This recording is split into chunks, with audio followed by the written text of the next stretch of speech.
Article 44 पे आजकल जो इतनी बहस चल रही है और जो विवाद बना हुआ है, इसका दो समाधान है।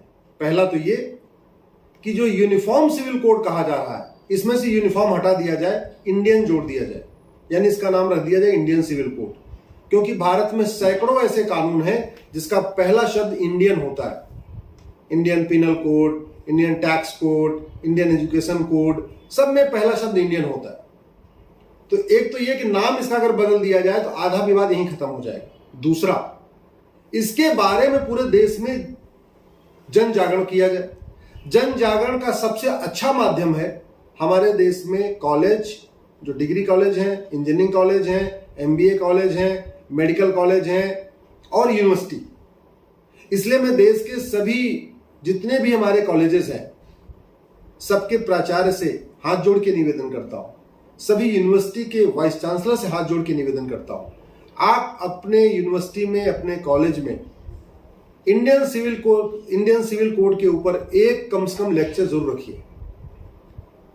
अगर देश के सभी यूनिवर्सिटी में, सभी कॉलेज में मात्र एक लेक्चर रखा जाए, जितने इंजीनियरिंग कॉलेज हैं, मेडिकल कॉलेज हैं, एमबीए के कॉलेज हैं और भी प्रोफेशनल कॉलेज हैं, जितनी यूनिवर्सिटी हैं, सब में एक एक लेक्चर रख दिया जाए, तो अगले 15 दिन के अंदर पूरे भारत में कम से कम 10,000 लेक्चर ऑर्गेनाइज हो जाएंगे। इसलिए मैं रिक्वेस्ट करता हूं सभी डीन से, सभी वाइस चांसलर से, सभी प्रिंसिपल से, सभी अपने लेक्चरर से कि प्लीज कॉलेज में इंडियन सिविल कोड के ऊपर एक लेक्चर जरूर रखिए। यह आपको जान के आश्चर्य होगा कि ये जो आर्टिकल 44 है, इससे हिंदुओं को केवल एक फायदा होगा, क्रिश्चियंस को 2 फायदा होगा, पारसी को 3 फायदा होगा और मुस्लिम्स को 11 फायदा होगा। हिंदुओं को 1 फायदा और मुस्लिम्स को 11 फायदा। कैसे?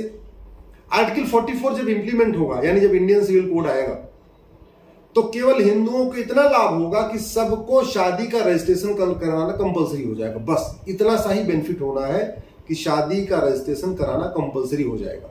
एक सिक्योरिटी रहेगी, सोशल सिक्योरिटी रहेगी सबको।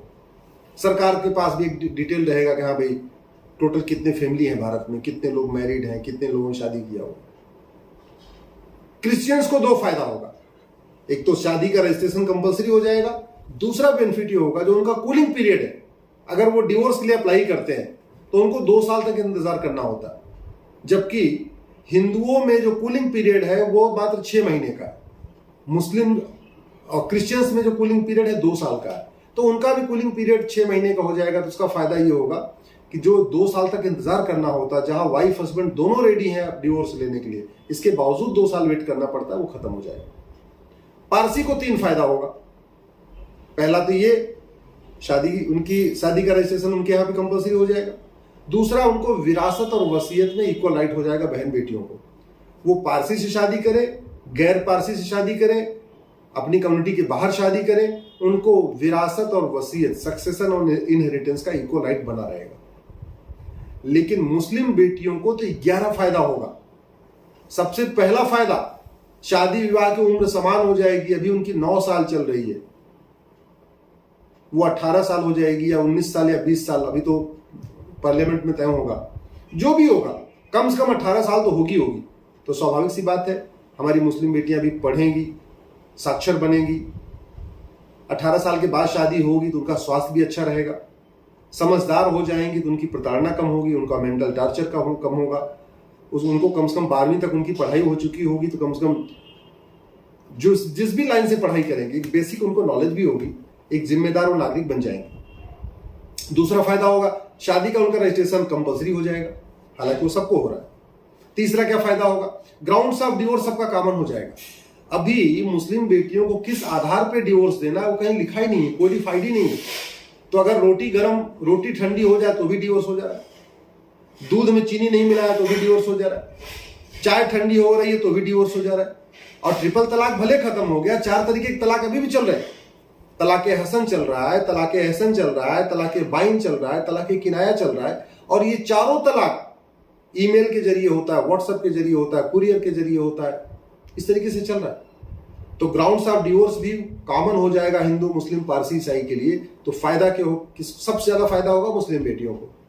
प्रोसीजर ऑफ डिवोर्स सबका एक हो जाएगा कि भाई देखो एक्स्ट्रा जुडिशियल तलाक नहीं होगा, सारे के सारे तलाक कोर्ट के जरिए होगा।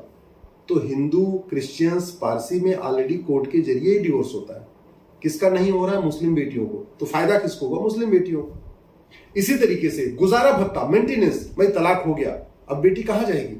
उसके पास भरण पोषण कोई रास्ता नहीं है, पिता बूढ़े हो चुके हैं, भाई अपने अपने परिवारों में व्यस्त हैं, तो बेटी की देखभाल कौन करेगा? गुजारा भत्ता कैसे मिलेगा? तो अभी हिंदू, जैन, बौद्ध, सिख में तो गुजारा भत्ता मिलता है, हमारी मुस्लिम बेटियों को गुजारा भत्ता नहीं मिलता। यानी जब इंडियन सिविल कोड आएगा तो एक फायदा ही हो जाएगा हमारी मुस्लिम बेटियों को, उनको भी गुजारा भत्ता मिलेगा। अभी हमारी मुस्लिम बेटियों को गोद लेने का अधिकार नहीं है बच्चा, इंडियन सिविल कोड आएगा उनको गोद लेने का अधिकार मिल जाएगा। अभी उनको बच्चे के भरण पोषण का अधिकार नहीं है, डिपेंडेंट है, वो भी मिल जाएगा। अभी उनको प्रॉपर्टी का इक्वल राइट नहीं है। इस्लाम में बेटा और बेटी को इक्वल ट्रीट नहीं किया जा रहा है आज की डेट में। जब आर्टिकल 44 इंप्लीमेंट होगा, इंडियन सिविल कोड आएगा, तो हमारी मुस्लिम बेटियों को भी सक्सेशन और इनहेरिटेंस यानी विरासत और वसीयत का इक्वल राइट मिल जाएगा। एक पति एक पत्नी का नियम सब पे लागू हो जाएगा। तो हिंदू, जैन, बौद्ध, सिख पे तो पहले से लागू है। फायदा किसको हुआ? हमारी मुस्लिम बेटियों को। मां बाप के, माता पिता के देखभाल का अधिकार सबको मिल जाएगा। तो वास्तव में उसमें सबसे ज्यादा प्रॉब्लम आ रही है हमारी मुस्लिम बेटियों को है। अगर भाई नहीं है और शादी हो गई है तो उनको ये राइट नहीं है कि अपने माता पिता की देखभाल कर सके, माता पिता की प्रॉपर्टी ले सके, माता पिता के घर में आके सेवा कर सके। नहीं है, राइट ही नहीं। तो फायदा किसको हुआ? मुस्लिम बेटियों को। इसलिए मैं कह रहा हूं इंडियन सिविल कोड या यूनिफॉर्म सिविल कोड से हिंदू को 1 फायदा, क्रिश्चियंस को 2 फायदा, पारसी को 3 फायदा और मुस्लिम बेटियों को 11 फायदा। अब दुर्भाग्य आप देखिए विरोध कौन कर रहा है? तथाकथित मुस्लिमों के रहनुमा। क्यों? क्योंकि उनको लगता है हमारे यहां से सत्ता निकल जाएगी, इसलिए उसका विरोध कर रहा है। अब जरा सोचिए, हिंदुओं को 1 फायदा, फिर भी हिंदू डिमांड कर रहे हैं कि इंडियन सिविल कोड आना चाहिए, आर्टिकल 44 इंप्लीमेंट होना चाहिए।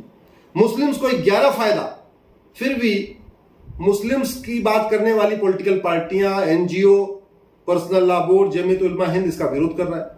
जानते हैं क्यों? क्योंकि उनको बहन बेटियों को दबा के रखना है, उनका शोषण करना है। वो नहीं चाहते कि मुस्लिम बहन बेटियां भी आगे आए, डॉक्टर बने, इंजीनियर बने, अच्छी तरीके पढ़ाई लिखाई करें, सब कुछ करें। और खासतौर पर अगर इस इंडियन सिविल कोड में एक और चैप्टर जुड़ गया पॉपुलेशन कंट्रोल का, हम 2 हमारे 2 सबके 2, इसका भी फायदा सबसे ज्यादा मुस्लिम बेटियों को ही होना है।